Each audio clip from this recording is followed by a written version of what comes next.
Good afternoon, and thank you once again for tuning in, everyone. The first topic kicking off today's program is new rules, lifestyle changes to prepare for. I'm Deborah Ong from Lamudi, and this afternoon I'm joined by a panel of 5 industry experts. Now I'll introduce them one by one for everyone. So to start off with, we have Markus Nisula, Managing Director of KONE Philippines. KONE Philippines is a provider of innovative, eco-efficient solutions for elevators, escalators, and systems that integrate with today's intelligent buildings. Markus, thank you for joining us today. Next on the panel, we have May Lopez, Vice President and Business Unit Head of Island Inc. Island is the residential real estate division of ISOC Holdings. May, thank you for joining us today on the panel. Thank you for the invite. Thank you, May. For the invite. Okay. Right. Third on the panel, we have Dawn Yi, Vice President for Business Development at DataLand. DataLand is a real estate developer focusing on residential, retail, and commercial developments in the Philippines. Dawn, thank you very much for joining us today. The pleasure is mine, Deborah. Thank you. All right. We also have with us Elizabeth Ventura, or Beth, from Anchorland Holdings. Beth is the president of Anchorland Holdings, a developer of residential and commercial projects specializing in upscale and luxury developments. Beth, thank you for joining us today. Hi, good afternoon, and thank you for having us. Thanks, Beth. And last but not least, we have Jenna Belardo, AVP and Business Unit Head for Property Sales at Ortigas Land. Ortigas Land is one of the pioneers in Philippine real estate, building master plan developments for over 8 decades now. Jenna, thank you for joining us on the panel. Our topic for today's webinar or panel discussion is new rules, lifestyle changes to prepare for. Let's perhaps start by just defining new rules. Right. So over the quarantine period, many of us were confined to our homes, as we are at the moment for some of us. Right. And during this period, I guess for developers especially, everyone has observed new changes in market behavior or buyer preferences, buyer demands over time. Right. I'll start off with perhaps Jenna, right, from Ortigas Land. Jenna, Ortigas, you've been in business for over 80 years. Right. So there are lots of things that you can refer to as precedent. But what are some new rules that you have seen exclusively over the last few months? Okay, actually, next year we're turning 90. Can you imagine? But anyways, for Ortigas Land, we have been developing estates, in self-contained communities, just like in Capital Commons. So there's offices, residential, and commercial buildings all in one. So this serves, I guess you can say, future-proofing, because right now, in the past few months, on the onset of the pandemic, we see preference of market wanting to live in a self-contained community. So because they want convenient access to their daily needs, like going to the groceries or drugstores, food outlets, and of course, being near quality healthcare facilities. And so our self-contained communities, the estates that we have developed, are very good or suitable for this need. Market preferences also leads to, we see a lot of looking for ready for occupancy units this past month. So they're upgrading, the market is upgrading to a better buildings, modern buildings, fiber-ready connected buildings, because again, internet connectivity is very, very, important in these times. And so we also noticed that people are preferring to have larger balconies. They want, when you're living in a condo in a city, you want spaces from the outside, and you're quarantined inside. So you want to have bigger balconies. And fortunately, our designs are actually having balconies in units, especially if there's a very nice view of a golf course possibly. So we really maximize those designs. So those are 5 points that I see as changing market behaviors or preferences during the onset of the pandemic. All right, interesting points, Jenna. Okay, so an increase in, a demand for connectivity, maybe quicker occupancy and more space, right? So I'm sure that's not surprising. Let's hear from the other property developers. May, as a residential developer also, actually with mixed developments, tell me a little bit about what you observe, how buyers have evolved in terms of their preferences. Okay. From its very inception, back in 2018, Island has always been driven by sustainability. designing future-proof homes that are resilient and promoted well-being in our communities. So we're really focused on developing homes of the future and offices of the future. So we have our first project, Island Bay Plaza. It's a premium office tower with a gross floor area of 25,000 square meters located at the MOA complex. And we're also having our developing our first residential project, Island Residences Sukat. That's actually a residential community composed of 6 mid-rise buildings along the corridor of Dr. A. Santos Avenue in Sukat, Parañaque. So both projects are located in urban areas, and we're seeing, particularly in the period of the pandemic, that and more particularly based on the profile of our buyers for Island Residences Sukat, they're prioritizing end-use properties. So they're really finally recognizing importance of health and wellness benefits made possible by a sustainable design. So also with the experience of the lockdown, all of us are realizing the importance of a strategic location.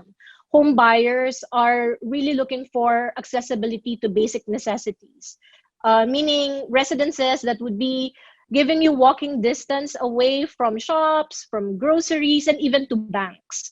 Also, very accessible to other means of alternative transportation. People are looking for convenience.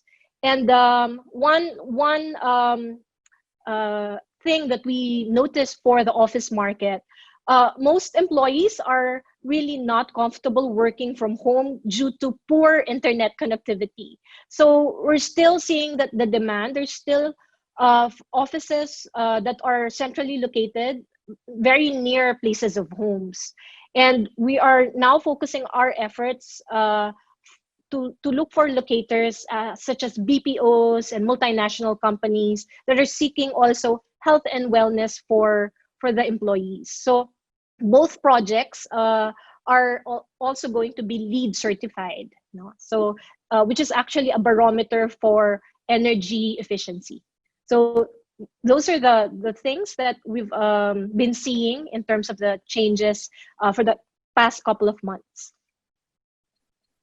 Thank you, Maze. Interesting insights over there, right? So a big focus from Island on sustainability, on location, and you mentioned LEED certified building. Yeah. I'll make a segue to Dawn, right? Dawn, I understand that DataLand does have a new project coming up. In view of this, right, in the last 6 months, what is something that you've observed changed in buyers' preferences and buyer behavior? Okay, so in the last 6 months, we have noticed some of the changes in preferences in our buyers, particularly in residential projects. Well, for residential projects, we're gearing towards the turnover and completion of our residential project here in Shaw Boulevard, Mandaluyong. Aside from the one in Manila, that's already ready for occupancy, we hope to complete and turn over the building ending this year, 2020. And we're also gearing towards the construction of our office project in EDSA. It's the biggest in EDSA. It's a 60-story office building. We call that DDD Sky Tower. Highest in EDSA and in Quezon City. We're already resuming works after the pandemic has lockdowns. So basically, it all has the amenities that all office locators, it's BPO ready. So basically, we are doing all the things like LEED certification, PESA accreditation. We're already applying for that. So these are some of the things that we've done. For our residential projects, we've seen that some of the buyers are more into having more amenities and enjoy themselves while living in a condo setup. So what we did was try to bring this kind of suburban setting, so to speak, in a condo lifestyle. No? So probably you'll notice that we have some buildings or residential towers that have jogging paths. We do have sky lounges to make sunshine available to everyone. So they can have some breath of fresh air in the morning, and also we allow them to play in the game rooms, have some fun in meditation areas, talk a while within some confined areas within the perimeter, where social distancing is observed. So things like that. We did some scheduling with the residents of these condominium developments that we have right now. So while we are observing the protocols properly, we try to let the users maximize the use of these amenities as well. So we put emphasis right now in property management, turning over these facilities into a more friendly zone for the residents to enjoy. Basically, that's what we're doing right now. All right, thank you, John. And I think quite consistent themes coming from the developers so far, right? Focus on spaces, amenities, what we can do better on property management. Now, Beth, you shared with me a little bit earlier on about some buyer-specific initiatives, right, that you have put in place in the last few months. What has it been like for you at your company, and does it sound similar to the rest of the developers? First and foremost, Anchorland has been known for luxury developments in the area, especially in Manila, and we've known also for changing the landscape of the Binondo, Manila Chinatown. And with our experience there, right now we have about 8 projects delivered there already, all under residential, and a few logistics centers. So now we're going into different segments like office and always the behavior of the market in the Binondo area is really more of going upscale and upscale, because it's a clannish community where they always demand for better living condition, not just anymore the space, but also the amenities, answers for what is globally acceptable, because these are buyers of globally exposed to luxury products. So with that, I see also, aside from Filipino Chinese who constantly demand for a better living condition, Filipinos now outside Binondo also try to demand and ask for more features that are going to make their investment more convenient. So as I mentioned a while ago, solutions like putting in some innovations to make their rental investment more easy to manage, like incorporating digital lockset, for example, taking advantage of the internet, connections by adding units improvements to be able to operate, say, curtains, for example, just to manage also the energy in the building, in their units, just so that their income will be better. And all our properties now, which started also in our Binondo projects, are already equipped with property management system, wherein clients can just monitor the activities, the requests, and the updates of their property management to them on an anytime basis, whether they're here or abroad. So all these things are actually making their lives easier. And I guess all developers are really looking for always better offering each time we launch a new project. And also Anchorland has been known for emerging, developments in emerging areas like Bay Area. We were also the first residential property in the Bay Area near the Mall of Asia.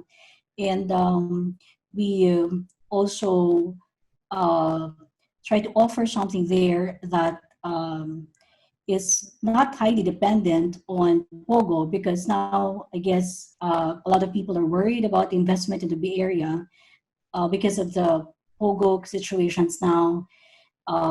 But we are, rest assured that the area has been really conceptualized for entertainment city.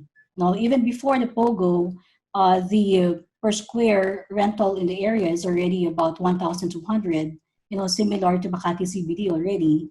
And because of the activities that are also present in the area, like concert goers and travelers who are going on leisure conventions.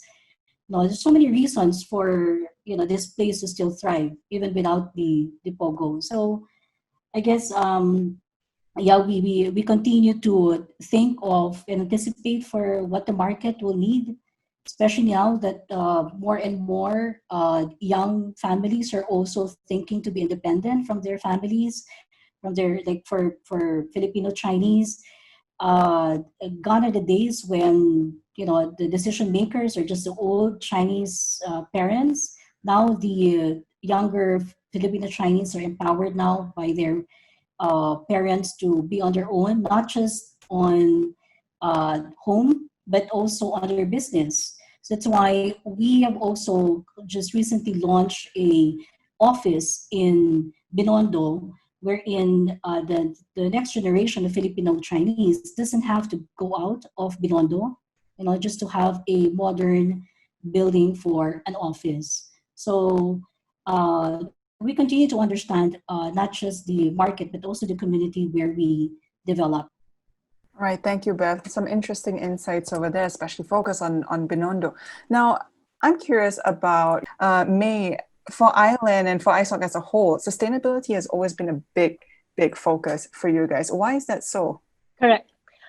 Well, before sustainability became a buzzword, our chairman, Mr. Michael Kosikian, who's actually an innovator and a game changer in the construction sector, made sustainability as a guiding principle in our developments. And maybe I'll try to break down what sustainability means, especially in our designs for our projects.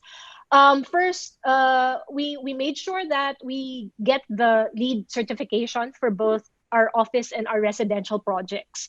The green building rating system provided this framework actually provided us to have healthy, highly efficient, and cost savings in our building designs. So, meaning we look at it from the construction portion, the construction part, the interior fit outs, our operations, and moving forward, the maintenance of the properties. Our sustainable design is also looking at end users in mind, focusing on human-centered design, meaning the three buzzwords there would be health, well-being, and also comfort. So specifically for our island residences Sukat, our units are designed with ample spaces. So it gives them, the space is actually giving them a right degree of flexibility and adaptability. So for our 2-bedroom units, for instance, we have spacious balconies that can accommodate an urban garden in response to homeowners' desires to grow their own produce. We have a common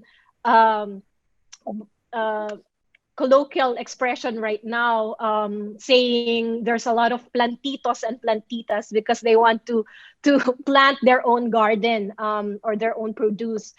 Also, for the 2-bedroom, we have the second bedroom can be converted to it's a very flexible space. It can be converted to a home office in the morning and then a bedroom at night.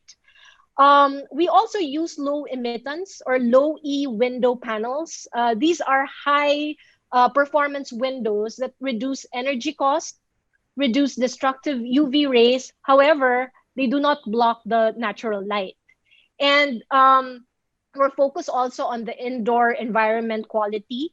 So our building features offer open corridors. And just like the others, we've dedicated 1.3 hectares of our development, our residential development for open space and gardens.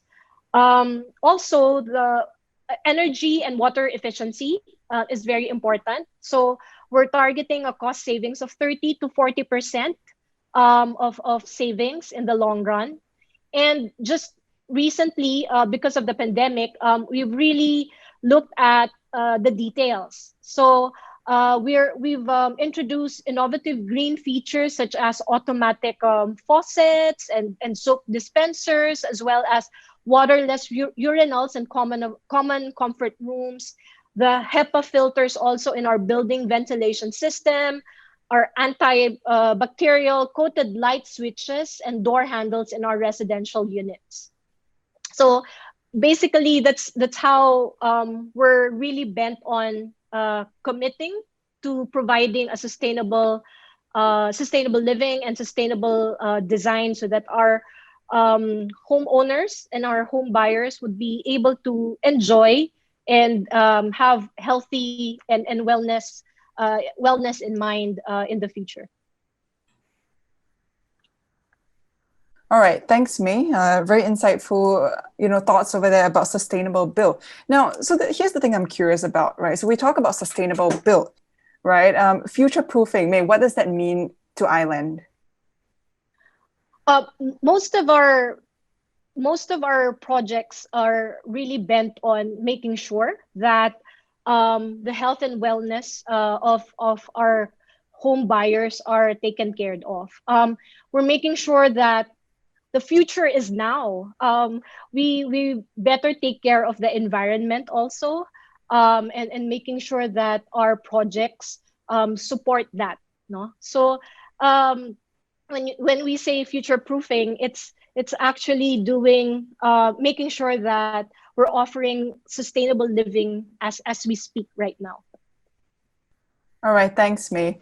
I move on to actually Jenna. So Jenna, when I spoke to you earlier on, you mentioned a few things about, building a home that is connected, that you take care of a user because everything happens in a home right now. So tell me a little bit about your definition of future-proofing and what are some things you're paying attention to?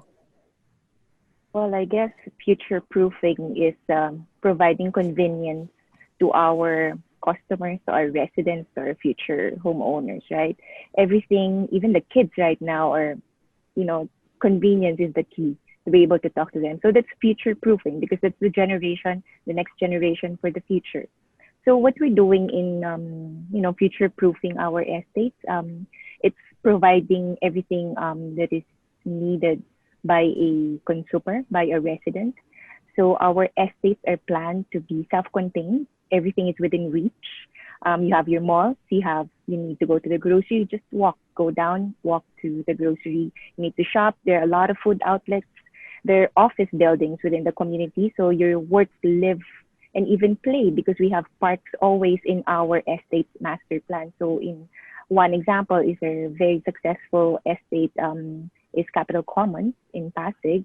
And it has almost a hectare of park. And even the surrounding communities living around Capital Commons are actually being benefited by that park. So it's an open space for people to just, commune with nature, even if you're in the city.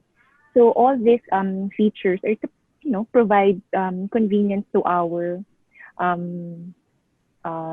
clients, to our customers.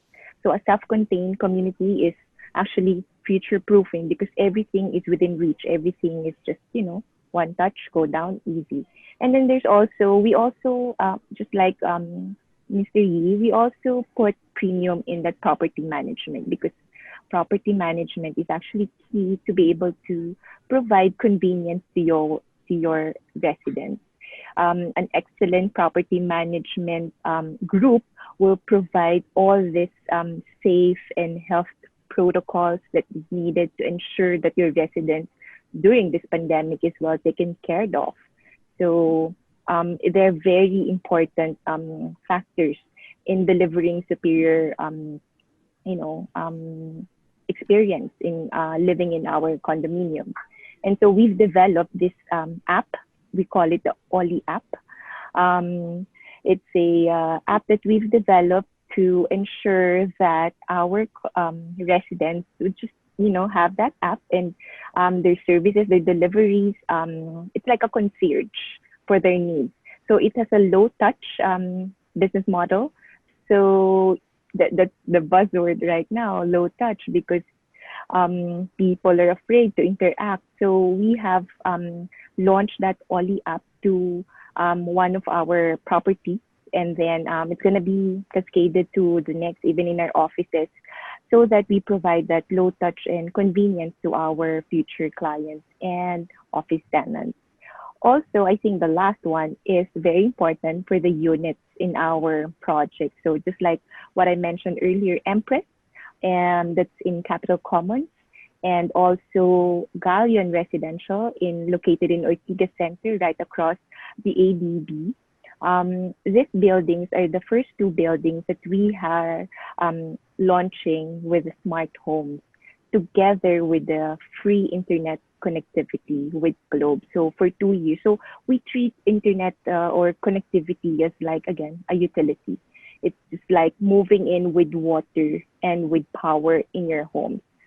The third one would now be internet connectivity. So we're making everything easy and convenient for our residents. So we just, just say, okay, I want that 24 months free subscription to Globe together with my smart home. Then you're already connected. So we're turning over units that are connected. And that, I guess, is future proofing and preparing for what is the future of, condo dwelling in the city. Thank you, Jenna. Very interesting thoughts over there. So in your view, internet is a utility, pretty much an essential for any unit. All right. I moved the conversation. No, I agree, especially as we have this call, right? I'm aware all of us are sitting in different rooms right now, and it is connectivity that's allowing us to do this. So I moved the conversation, actually. I can see that, Markus, you seem to agree with, especially on the segments for property management. Property management, I understand that for KONE, there are some initiatives that seem to be off focus for you guys, right? For example, materials, antibacterial materials, perhaps, that you use in common areas, in amenities that might be helpful. Could you share a little bit more about this? Sure. Thanks, Deborah. Yes. So when we think about smart buildings, usually the first thing that comes into our minds is that everything needs to be digital. I don't think so, and we at KONE, we don't think so. So this latest generation elevators that we are launching still this year, they are digital, they are connected, but they also have smart materials there. Like you were saying that. At the moment, of course, we are all very concerned about our safety and the spread of the virus. So we need everything to be hopefully touchless if possible. So that's what we are striving for. But also these, let's say, new generation or next generation materials, which are self-healing. If you make a scratch there, it heals. It sounds like really like a scientific movie, but that's happening. And then they are also antibacterial. So smart, what I'm saying is that smart doesn't have to be digital. It can be also something else. And like speaking of this, really trends. So every day, almost every day, when I talk with the customers, it's the touchlessness that they are really looking for. Thank you, Markus. Now, so here's the thing, right? Smart, touchless. For the longest time, this has been associated with luxury, right? Something that you pay a price premium for. And there's this common idea that one needs to sacrifice luxury quality if they should want to purchase a home that is fairly priced. So I guess for our developers, that's my question. Is this true or not? Do we have to sacrifice that quality for a fair price? Maybe I move the conversation to Don. Don, DataLand is known to deliver quality beyond basics, right? That's the tagline. So can high quality still be affordable for the buyer? Yeah, well, definitely, Deborah. We don't have to sacrifice quality for affordability. At DataLand, we see to it that quality is not compromised, even though we're offering our products, both residential and office projects, at basically at a very affordable price as compared to our competitors. Like, for example, we're going to build this 60-story office building in EDSA, and based on our competitive scanning, we're giving the lowest price on a per square meter basis, being a grade A office building. So, well, basically, we're giving a lot of amenities here, like dedicated food court, business signages, and we're already at the heart of EDSA, in a stone's throw away from the MRT station, bus stop, and the future subway station. So with the accessibility and the quality of the building, we do quality projects from conceptualization to implementation. So we're also with our mother company, also DDTKI, is known for its quality construction projects all throughout. It has been in the industry for more than 20 years, having a lot of prestigious projects all throughout the business districts. And we also have our own precast system, data precast. So we see to it that the quality of all those slabs and walls that we put in all our projects are of high standards. And basically, this is also one of our stronghold and probably one of the strengths of the company, since we can adjust accordingly to the changing times, to the pricing strategies.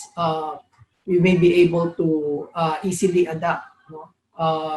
So for us, quality is never compromised at DataLand. So we go back to the basics, but also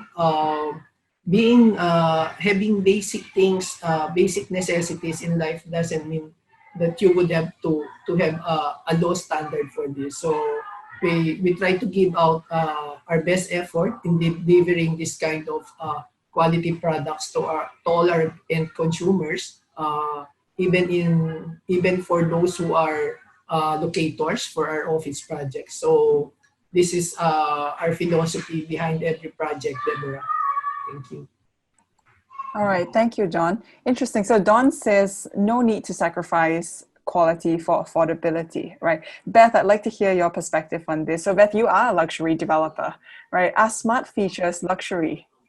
For our clients who on the upscale, sector, they know what quality is, what it means, that it comes with all the benefits of giving them convenience.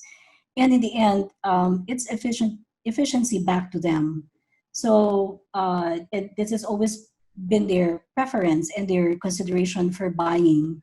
Each time we introduce something new, especially in Manila Chinatown, they always seek for something that is unique, something that addresses the change in their living behavior. So it's a good way to to give something to them, and knowing that in the end they see that as an end user, their property becomes a very safe haven. As an investor, it becomes key to a really good passive income, and more than just passive income, it is with the objective to also protect their income, to make sure that it's a sustainable income, especially for now. A lot of people are looking for tools where they can invest in, that they will be able to get passive income, and something that their investments are protected. So other than the quality, it's really more of the benefits and advantages at the end of the day, for property seekers. Thank you, Beth. All right, so for the panel, I actually have some questions with regard to lifestyle changes, right, in view of the pandemic. Now, COVID-19, since it started, it's really changed the way most of us view our homes, right? The spaces that we call homes. They now need to, encompass many diverse atmospheres under one roof. I think the home now has not only become a place of rest, but also an office, a gym, and for some, even a cinema for entertainment, right? So going to the developers again, I want to get your thoughts on this. Are these changes here to stay, the lifestyle changes, right? What's your take, and what should we plan for? I'll move it perhaps to May. Let's start with May from Island. Okay, definitely these changes are permanent changes. We need to ensure that we're ready for the new normal. So we've been asked many times, I've been asked many times, if now is the good time as any to still invest in real estate. And I must say that the answer is still a resounding yes. Why? Because there are ongoing promotions, and for the future residents can avail, and giving them all the more reason to invest. For us in Island, we're making sure that we offer good discounts, affordable monthly installments, and making sure that we assist home buyers immediately if they have concerns. What we truly offer is one of a kind, and yet we also made sure that it would be at an affordable price point, since it is also part of our mission to democratize sustainability, allowing more Filipino families to enjoy the benefits of a great design. In terms of our future plans, we're still on track of our real estate projects, and we remain very optimistic of the demand and being able to meet these standards. That's it, Deb. Thanks. All right, I guess we need to put a timeline on it in terms of months. Are we looking at the next, 6 to 12 months beyond that? I think with regards to these applications, these changes, I think it's going to be the future. It's going to be the landscape is really ever changing. So we should be ready with this. This is the new normal. So this is it. All right, thanks, May. I'll move to Jenna, actually. As a developer, of master plan communities, what is your take on this, Jenna? So May says ever evolving, right? So perhaps observe and revise as we go by, right? Jenna, what's your take on this? Well, definitely I agree with May. No? We don't have a playbook as to how we are going to respond in this pandemic. This is our first time. There's no written playbook how to go along with this. But definitely, as a developer, we need to be open and learn from this. So if we're seeing changes in the market behavior, we're actually incorporating that in the projects that we are currently planning, in the planning stages. But for those that are already, ongoing development or ongoing construction, we cannot do any changes regarding that. But as I've mentioned, we've already future-proofed our development, such as it's providing convenience to its customers, being in a self-contained communities where in this pandemic, the necessity, the need to be near where there's quality healthcare, access to a supermarket, a grocery, food outlets, those are drugstores and banks. Those are the basic requirements of a when we were in quarantine, right? So being near there, having that access is actually, we were saying, we're already providing that in our communities because our communities are self-contained. Capital Commons have Unimart, we have the banks there, we have a mall, and we even have offices, so they don't need to commute, just go down and then go to the office. So those are the future proofing that we've already done in the past projects. But moving into the newer ones, we're already incorporating some of the market changes that we saw or behavior, like they want low touch, and so we're the smart homes that we are actually we've launched in our projects, work from home and connectivity. So a strong fiber connected buildings are there, even mobile signals, because if you live in a high-rise building, the mobile signals can be intermittent. And so even that one is even being inside the elevator, as Markus said, it's also being planned to have connection or connectivity even while you're riding the elevator, and no connection is broken. So those are the things that we are already incorporating in our projects moving forward. And so I guess, as May said, we need to learn and keep things, learn from this pandemic. But for the market, this is the best time actually to invest in a real estate project because, well, I would like to say this cliche, it's all about location.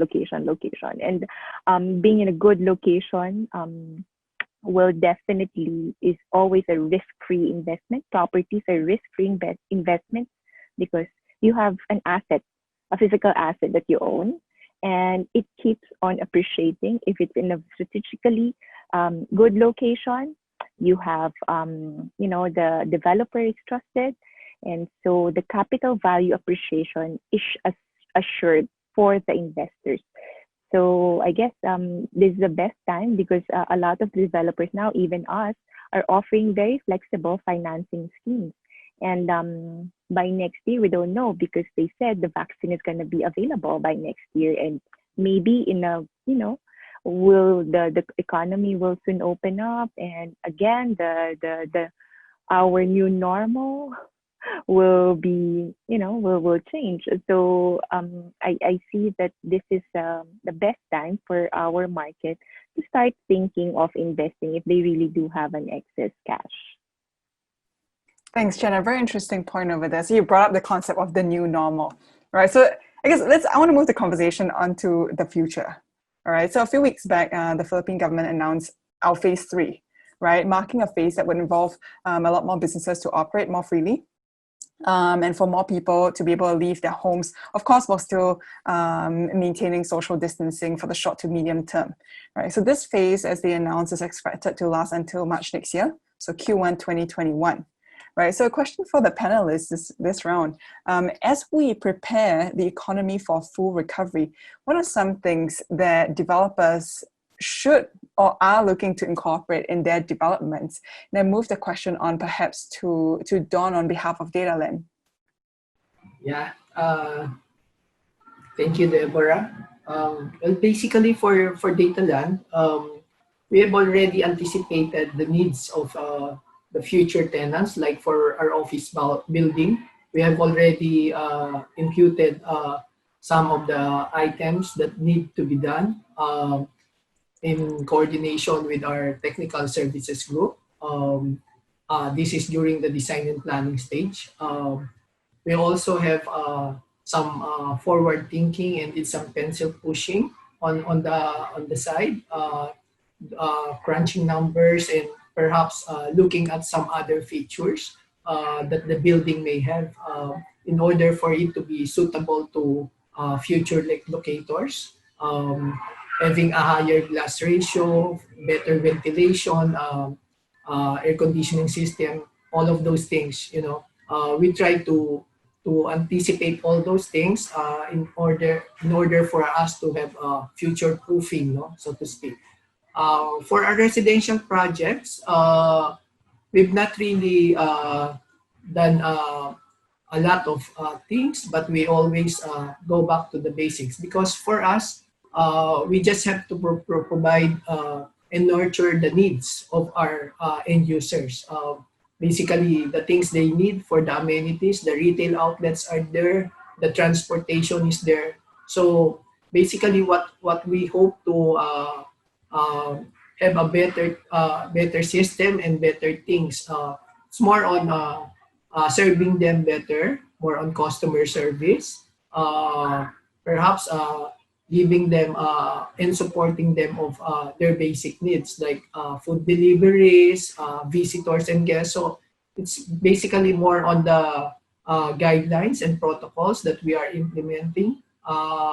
We allow them to have a better relaxation with our amenities and the features that they can enjoy. So basically what we have to make do of the basic amenities that we have right now for our ready for occupancy buildings. But for the Olive Place, which will be completed this year, we've already put some added amenities as well. So this puts an added value considering that the land and capital values of Mandaluyong is also rising. So, but at the same time, we're maintaining the same level of pricing that we did before on a per square meter basis. So within the area, we're offering the lowest price, and given the same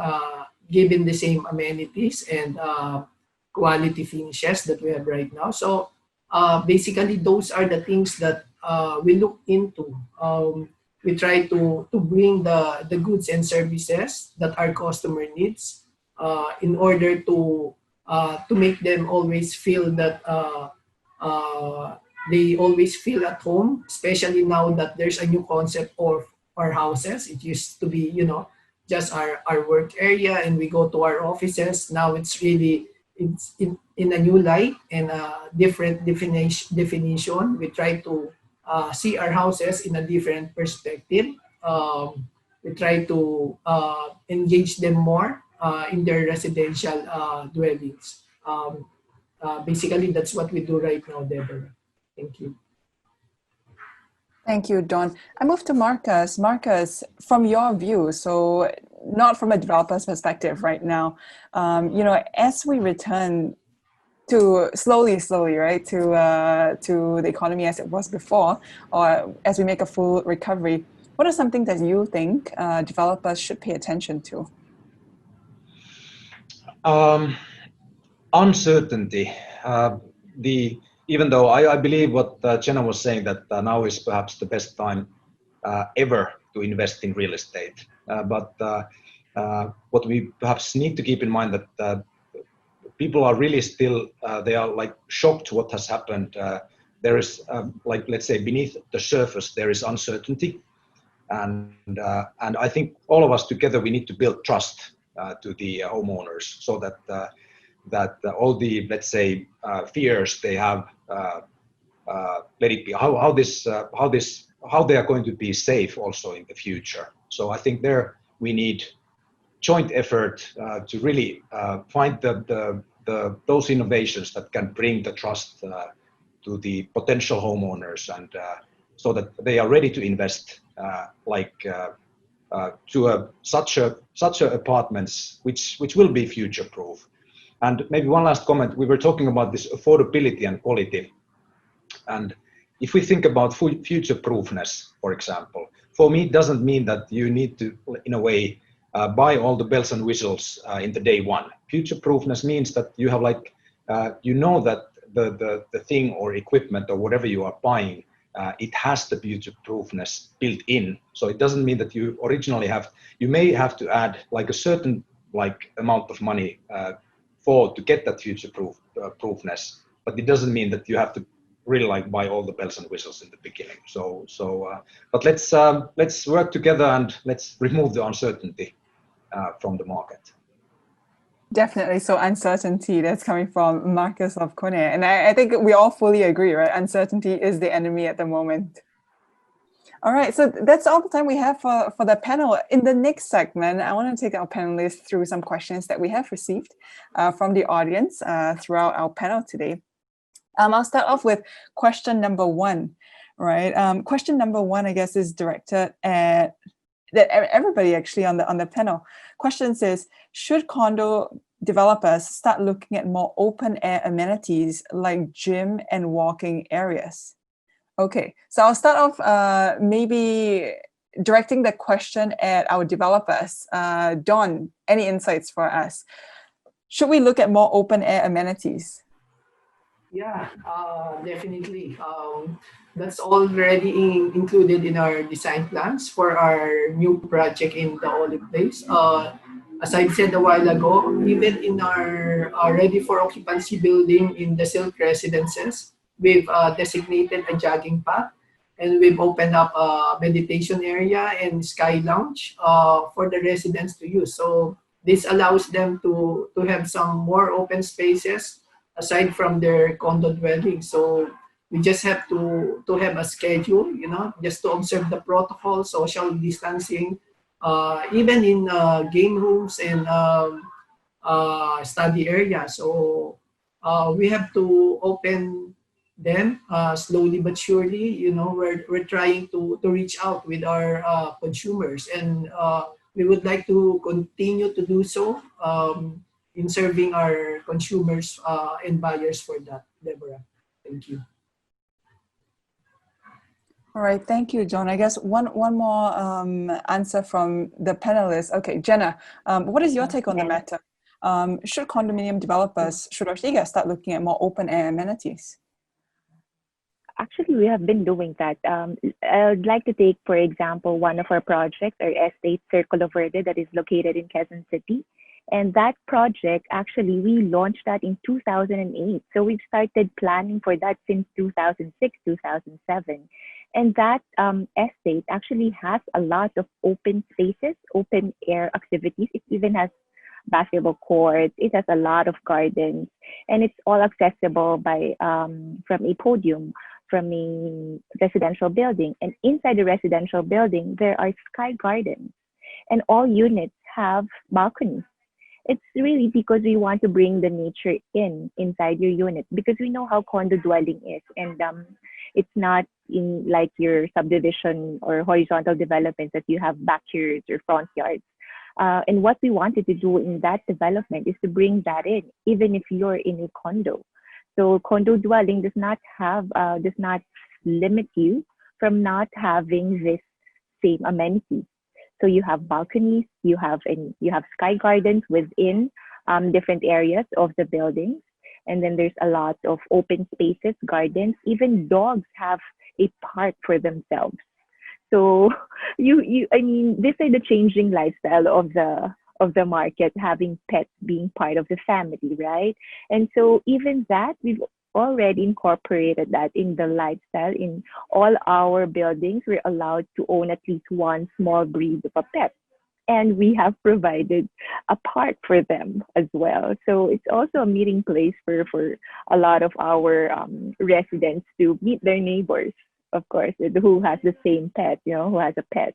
And so what I'm saying is we have been preparing for this, I think, and our design vision has been there, and it's, I guess, pandemic proof, because we never thought that in 2020 we will have this pandemic. But our communities that we've developed since 2008 are well prepared for this. And so we look at the Capitol Commons in Pasig, which is almost a hectare of park. And so you just, go down from your residential building and you can do your outdoor activities. But if you do not want to go down, our buildings are equipped with its own gardens as well. And of course, the units also has their own balconies. The bigger, if you prefer large, there are large. If you just want small ones in that building, you can choose what size of balconies you prefer. And there's a lot of, as May said, there's a lot of plantitos and plantitas right now in the Philippines. And due to this pandemic, and they really, as a feedback from our residents, they really appreciate having these balconies because they have a space for their plants. And so I think we've done a great job in Ortigas Land because we were able to address the needs of our condo dwelling market. Thank you. Absolutely. Thanks very much, Jenna. And definitely agree, right? This new term, plantitos and plantitas, is brought up by me. Big hit right now, especially under the pandemic. So I guess I'm curious about Beth, right? As a luxury developer, right? The question, what do you think about the question? So from the audience, they ask, should developers start looking at more open air amenities? What is your take on this? Our property offerings in our luxury segment has always been large units, 3-bay windows, all units with balconies, and open spaces, gardens in the amenity area. So it has always been there. What we have added actually is a purification system in our units, just so that it helps in adding good filterization of air in the units. So yes, open space is considered every time in every project, and adding to that is the purification system that we have in our units. All right, thanks, Beth. Now, I can't help but wonder, right? So I think where this, the audience, with the perspective that they're coming from, maybe comes from, safety, health, and wellness perspective, right? I think when they think of open air, the idea behind it is how can we still be safe in the buildings, right? In a high density building. So I direct a question at Markus. Markus, from what I understand on your end, it seems to be that even with closed areas, without open air spaces, health and wellness can still be taken care of. What is your take to this question?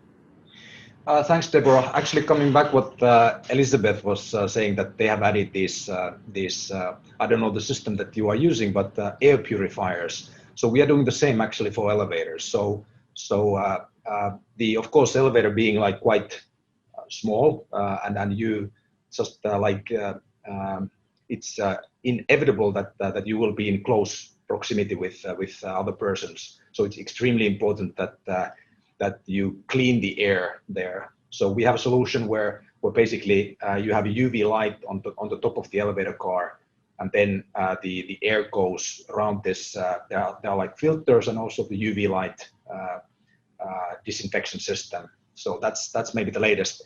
The only problem is that the homeowners they don't see it. So and of course what you don't see, it's difficult to believe in it. But then again, I mean. It is. We can prove that actually the air in the elevator is much more safe when you install this solution on the top of the car. So that's basically the one of the solutions we can offer. All right. I understand from our earlier chats that there's a wide range, right, of products and services that you guys have come up with. So elevators and air purification systems, UV rays are one. Are there more that you could tell us more about? Yeah, coming back to this connected elevators. So of course, let's say, especially now when the residential buildings are perhaps in more active use than ever, then there's there has been a lot of discussion about like predictive maintenance for years and years in our industry, for example.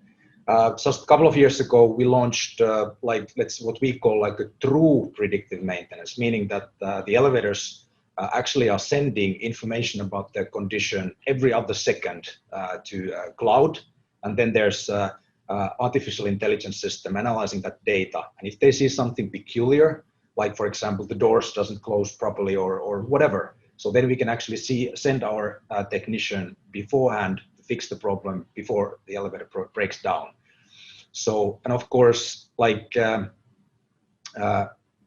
when there's like a big density in the buildings, so we don't want the elevators, like let's say that we want as little unplanned downtime as possible. So this let's say 21st century predictive maintenance solution is of course one of those which make the life of the homeowner more, let's say, secure. So again, one way to remove the uncertainty among them.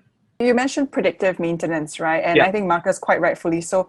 The users don't see it. They don't see the air purification systems that are in buildings. So my question is, whose responsibility is it to ensure that these systems are in place? Good question. Good question. I think, of course, it depends on the building and it depends on the community in that building. But it can be either way. They can be push or they can be pull, like push from the homeowners or then pull from the or let's say push from the property management or pull from the homeowner. So I don't know. There's no right answer, I think, in that sense. All right, I guess a mix of both, right? A preference from the buyer, and then ultimately it is the developer's decision or the property management decision, right, to put these in. Okay, I'll move on to the next question. Thanks, Markus, for sharing some insights. I guess the next question has to do with regional development, right? The question is from our audience, what is your forecast for real estate on a regional level? And is there equal urgency in incorporating smart home technologies in the province, so regional developments, compared to the metro areas, right? Okay, so DataLand, right? You guys are involved in a project in CDO. So maybe I'll start off the question with Dawn. What is your take, Dawn? Are smart technologies basically as important right now in modern day Philippines in the provinces when we compare it to the metro? Well, basically, we have projects in different regions. So we also have projects in Palawan, Puerto Princesa.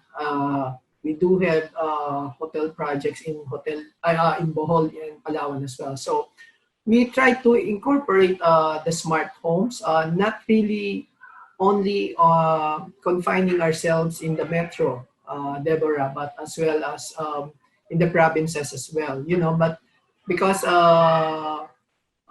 suffice to say, the end users in the regional provinces are also sophisticated, and they would know what technology that fits into their home. So we also have some product offerings that wherein they can incorporate the smart system for their home usage, especially for those dwellers who are not regularly in their places. The smart home system is very much utilized and optimally used by these kind of buyers. So we also try to incorporate these things, and it is not something that's rather new, even at a regional level.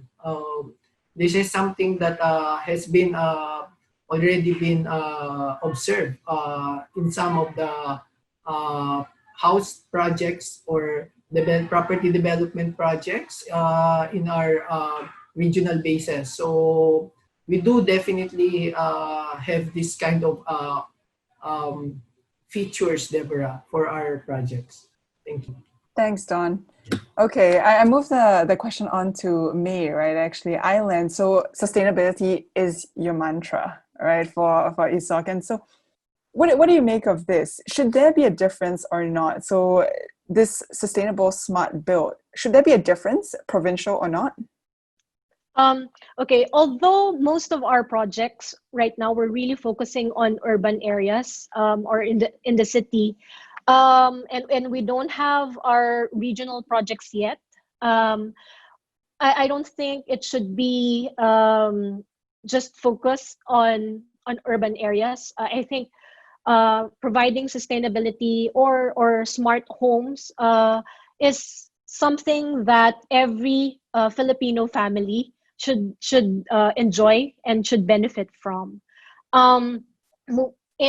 We are looking at an integrated premier resort in Clark, Pampanga, which is called Island Clark Neo. We're on the planning stages for this property, but definitely we will have our